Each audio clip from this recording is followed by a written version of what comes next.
Welcome back, everyone. Before we dive in, make sure you drop your thoughts and the lessons you took from this story in the comments.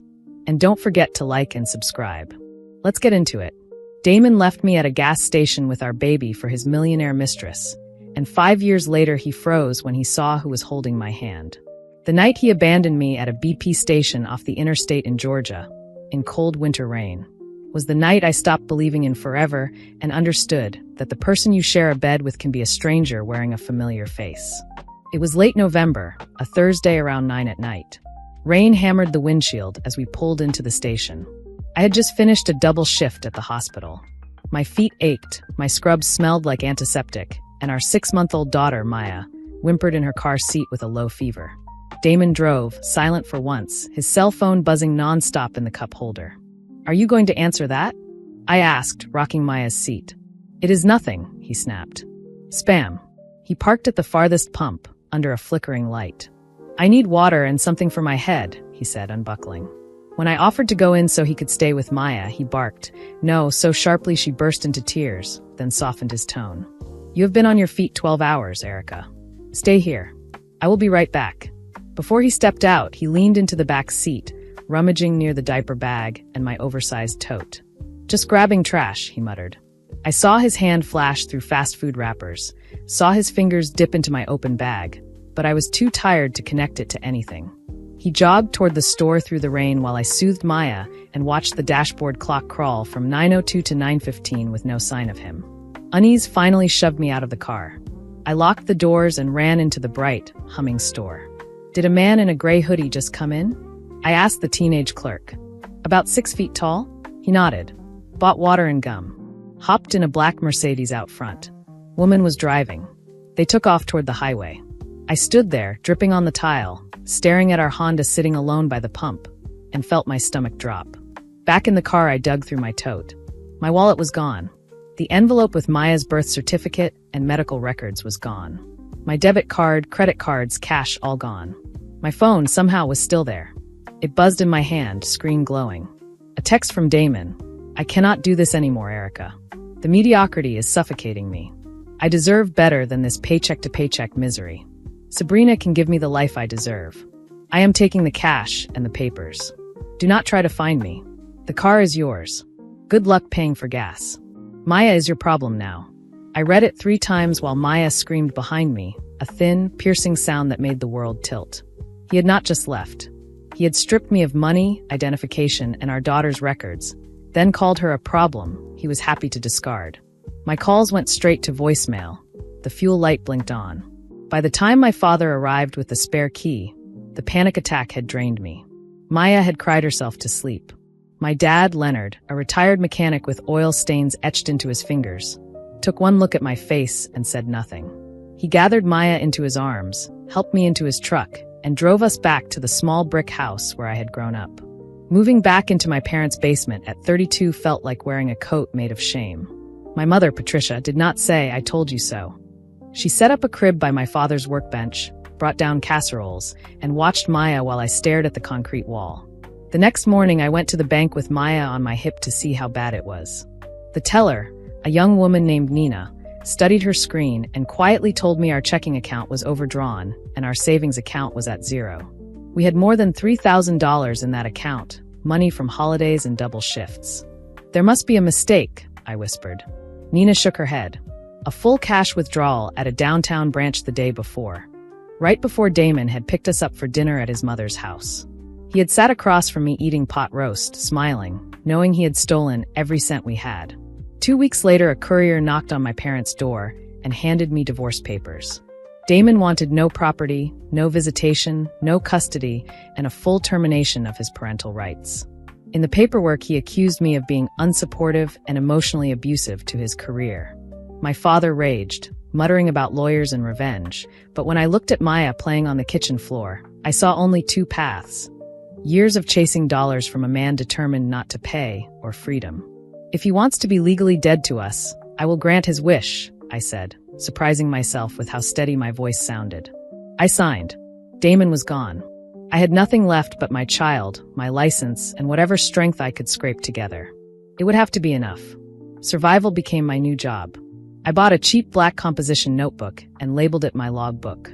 On the first page, I taped Damon's text and wrote under it, Day 1 of Freedom. I recorded every dollar I earned, every diaper and can of formula I bought, every appointment and late-night run to the pediatrician. I kept receipts and scanned them to a cloud drive. I also recorded absence. First Christmas, no call, no card, no gift. First steps on my parents' kitchen floor, no father present. Late-night fever that sent us to the emergency department. No answer when I called his old number out of habit. Turning my hurt into a list did not make it less painful, but it gave my anger structure. It made it impossible for him to rewrite history. For a while I watched his new life from a distance. With a hidden social media account, I saw Sabrina's posts. Damon on a yacht off Miami raising a glass of champagne. Damon at a poker table. Damon in designer suits and shining watches. I printed one photo of him laughing on a boat and taped it into the logbook next to the receipt for Maya's antibiotics that I had put on a high-interest credit card. I took every overtime shift I could get, moved from nurse to charge nurse, and shoved every spare dollar into savings. My parents helped with childcare, and though they hated taking my money, I insisted on paying a little rent to reclaim my dignity. For 2 years, I did not consider letting another man into my life. Men, as far as I was concerned, were luxuries and liabilities I could not afford. Then, on a quiet Tuesday graveyard shift, the elevator doors opened and a man stepped out who did not look like a luxury at all. He wore dusty work boots, jeans stained with drywall, and a flannel shirt with a small logo over the pocket, Miller Construction. There was white dust in his hair, and he held a small bunch of grocery store flowers like it was the most important thing he owned. Visiting hours ended at 8, I said automatically, stepping away from the nurse's station. You cannot be up here. He nodded, voice rough. I know. One of my crew fell off a roof. They brought him here, to the intensive care unit. He does not have family nearby. I just wanted to make sure he is not alone if he wakes up. His name was Corey. The injured worker was a 19-year-old named Rico. Over the next week, Corey came back every night after his shift, bringing soup and clean clothes, sitting by Rico's bed even when he slept. We talked over vending machine coffee. He told me his wife had died of ovarian cancer 3 years earlier, and that he had closed his business to care for her until the end. There was no self-pity in his voice, only quiet grief. Grief is just love with nowhere to go, he said once. The sentence stayed with me. I realized I was grieving too, not only Damon, but the woman I had been before he broke my life open. Corey's grief was clean, not mixed with betrayal and theft. For the first time in a long time, I felt something in my chest that was not anger. The first time Corey met Maya was on an afternoon when my mother had a dentist appointment, and I had to pick up my paycheck with Maya in tow. She was almost 3, serious and shy around men. When Corey stepped out of the elevator, he did not loom or push. He crouched to her level and held out his hand, palm up, saying nothing. Maya stared, then wrapped her small fingers around his rough pinky. His whole face softened. We took things slowly. I checked public records, looked up his contractor's license, met his friends, and waited for red flags. There were none. Corey showed up for his workers, visited his late wife's parents on holidays, and never once asked to borrow money. When a storm damaged my parents' roof, he arrived with his crew on a Saturday morning and repaired it in the rain, refusing my attempts to pay him. 3 years after the gas station night, Corey and I married in a small park in North Carolina. The ceremony was simple, a rented arch, folding chairs, my parents in their best clothes, and Maya marching down the aisle dropping all her flower petals in one determined pile. When the officiant asked who gave the bride, Maya piped up, I do. I give mommy and me to Corey. Life with Corey was quiet in the best way. We paid our bills on time, cooked dinner together, and watched movies on Friday nights. Combining bank accounts terrified me, but Corey sat with me at the kitchen table and opened every statement. He showed me his savings, retirement account, and a college fund he and his late wife had started for the children they never had. I want Maya's name on this, he said. She is my daughter in every way that matters. The account already held more money than I had ever seen in one place. I protested. He insisted. We added her name, and for the first time since Damon left, I felt like the ground under my feet might actually hold. We bought a modest fixer-upper outside Charlotte, and Corey slowly turned it into a warm, solid home. I went back to school part-time to become a nurse practitioner. We talked to an attorney, Ms. Robinson, about Corey adopting Maya. She warned us that filing too early might wake Damon up. Once 5 full years of no contact and no support pass, she explained, his abandonment is essentially irreversible in this state. So we waited and lived. Maya called Corey daddy and knew nothing of Damon except that her biological father had chosen not to be part of her life. On the 5th anniversary of the gas station night, I marked the date in my logbook and quietly exhaled. We were almost free in every legal sense, and for a little while I allowed myself to believe the past would stay buried. The past had other plans. A few weeks later, my old neighbor, Mrs. Rowe, called from the apartment complex where Damon and I had once lived. I saw him at the grocery store, she whispered. He looks rough. No fancy car. Buying instant noodles and the cheapest beer. That night, I checked my hidden social media account. Damon's profile was gone. Sabrina's was full of photos with a new, younger man. Damon had been edited out of his new life as easily as he had edited us out of his old one. I assumed he would disappear. Instead, we ran into him in person at a farmer's market outside Charlotte. It was a crisp October Saturday. Corey carried a pumpkin on one shoulder while Maya, now 5, skipped between us. I felt eyes on my back. When I turned, Damon stood by a stall of jars, a paper cup of coffee in hand, wearing a wrinkled leather jacket and a face puffy from cheap alcohol. His gaze slid from Corey's clean work clothes to my ring to Maya's neat braids and bright jacket. For a second, our eyes met. I waited for fear to rise, for that gas station parking lot to swallow me again. Instead, there was only a cool, distant disgust. "Let us get donuts," I said to Corey, keeping my voice light. "There is a pest over there." Corey followed my gaze, understood enough, and wrapped his arm around my shoulders as we walked away. 2 days later, a man with an oily voice called and introduced himself as a private investigator representing Damon. He said Damon wanted to reconnect with his daughter and would prefer to work things out without a long, painful court battle. He hinted at motions to reinstate parental rights. The moment I hung up, I called Ms. Robinson. "He wants money, not Maya," she said. "If you are willing, meet him somewhere public. Put your phone on the table and clearly say you are recording. If he agrees and keeps talking, good. If he refuses, you walk out." I agreed. I wanted to look him in the eye and see what kind of man he had finally become. We met at a crowded coffee shop near downtown. Damon arrived early, hair slicked back, wearing a suit that did not quite fit. I sat down, placed my phone between us, and said, "I am recording this conversation for my records and my attorney. Do you consent?" His jaw twitched, but he nodded and launched into a performance about mental health, manipulation by Sabrina, and his deep love for the daughter he had not seen in 5 years. I let him talk until he ran out of words. "What do you actually want?" I asked. The mask slipped. He leaned in and lowered his voice. "Custody fights were expensive," he said. "Judges were unpredictable. Children could be traumatized. But if I could help him with a fresh start, $50,000 in cash, he might realize Maya was better off where she was and drop everything." In other words, he was willing to sell his child again. "Thank you," I said, stopping the recording and standing up. His eyes lit with greedy hope. "So we have a deal?" "No," I answered. "We have evidence of extortion." His face drained of color as I walked away. In the parking lot, I sent the file to Ms. Robinson with a single line. "Use this." Damon responded the only way a cornered narcissist knows how. 2 days later, I was served with papers. He was not asking for visitation. He was petitioning for full legal and physical custody, claiming that I had alienated Maya from him and that Corey was an aggressive, unsafe presence in her life. Reading those lies in black ink made my hands shake. Ms. Robinson's voice on the phone was steady. "He is throwing a grenade and hoping you pay him to hold it. We are not paying. We are building a case." She hired a child psychologist, a forensic accountant, and a private investigator named Mr. Cole, a former federal agent. While they went to work, the court ordered a reunification assessment. One supervised visit between Damon and Maya at a park, overseen by a social worker. We fought it and lost. On the day of the visit, the sky was low and gray. Maya clung to her seatbelt. "I do not want to see the bad man from the pumpkin place," she whispered. Corey carried her toward the playground while I walked beside them.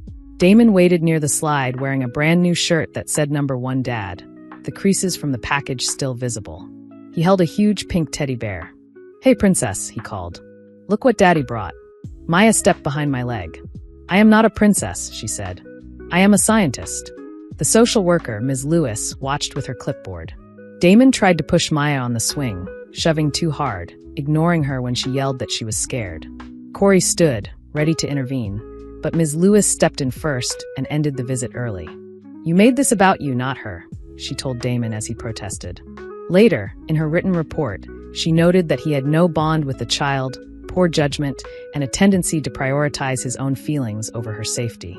A week later, Mr. Cole's file landed on Ms. Robinson's desk. Years earlier, in Oregon, Damon had lived with a 19-year-old waitress named Tiana and fathered a son, Jalen. When Tiana filed for paternity and child support, he had fled the state rather than take a test. Later, when Tiana died of an overdose, the state contacted Damon again. He denied knowing her and refused to take custody, leaving Jalen to enter foster care. I stared at the photo of a thin 7-year-old boy standing in front of a peeling trailer, Damon's nose stamped on his face. My heart broke and hardened at the same time.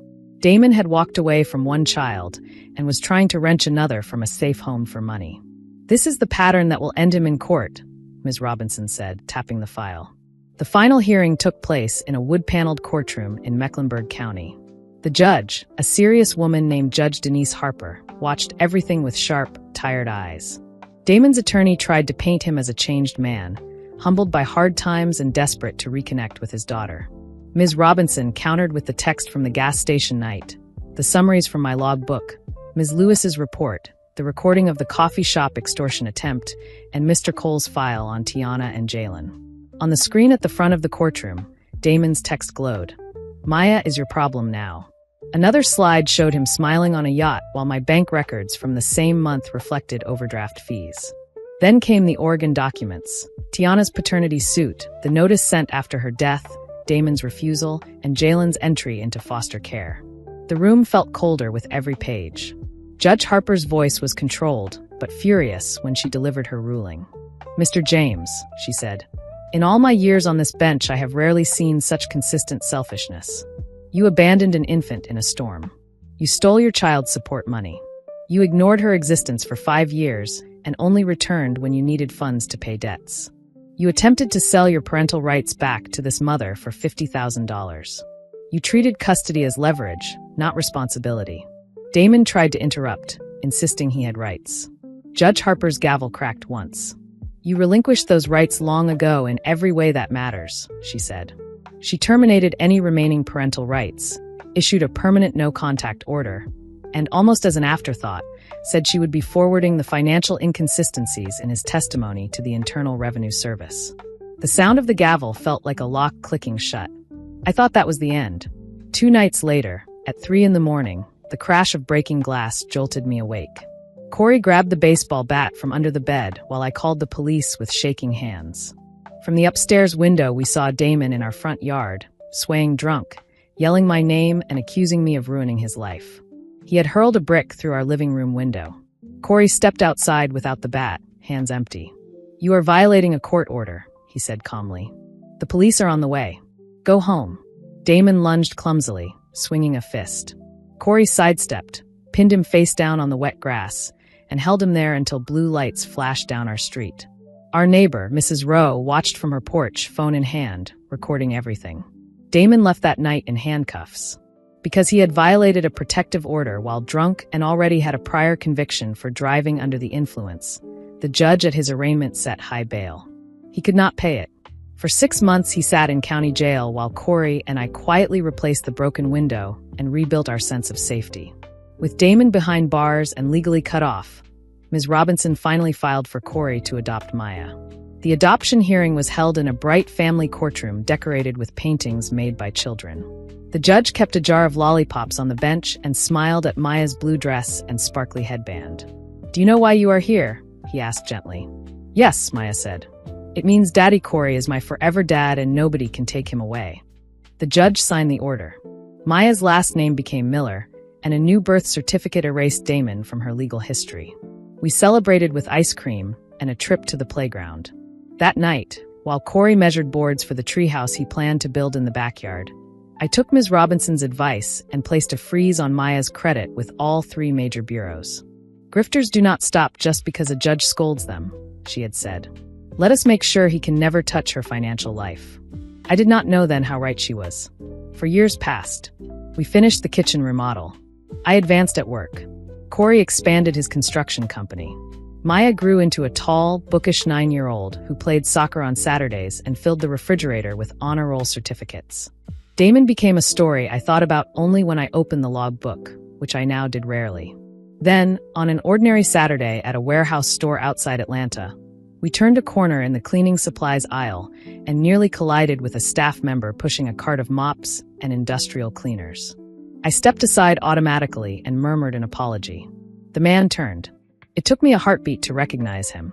Damon's hair was almost entirely gray, his face bloated and lined, one front tooth missing. He froze, gripping the cart. I stood in a soft sweater and jeans, healthy and rested, with Corey's hand on my back and Maya comparing brands of fruit snacks by the cart. She glanced up at the employee in the uniform and then back down at the box in her hands. There was no flicker of recognition. To her, he was just a stranger stocking shelves. "Erica," he croaked. "I am working here until my investments pay off.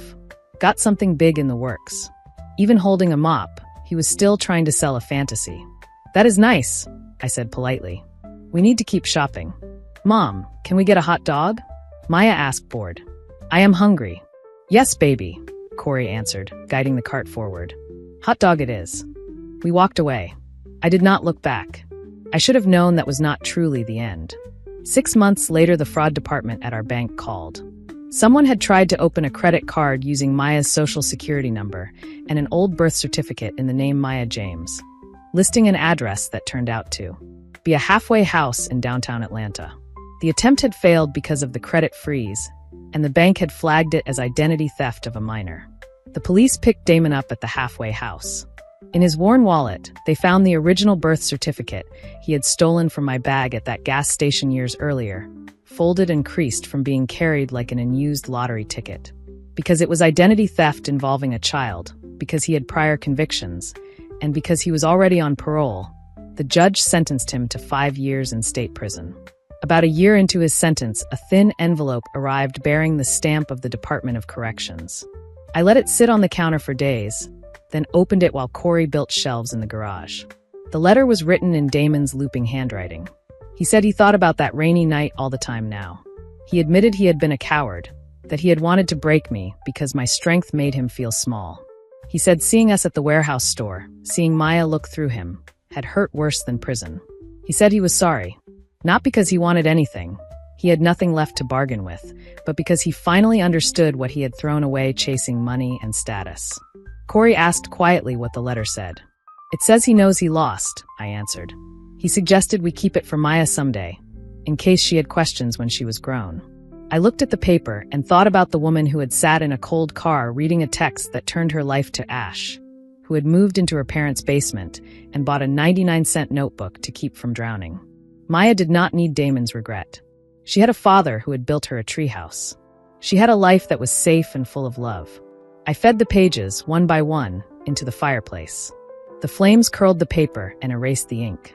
When the last corner blackened and disappeared, I felt something inside me finally unclench. Corey came in from the garage, smelling of sawdust, and asked if Maya wanted to test the first board of the treehouse floor. We stepped out into the mild evening together. Maya ran ahead of us, braids flying, laughing as she scrambled up the ladder Corey had built. I stood in the yard and watched my daughter stomp proudly across the sturdy new boards while her real father held the ladder steady.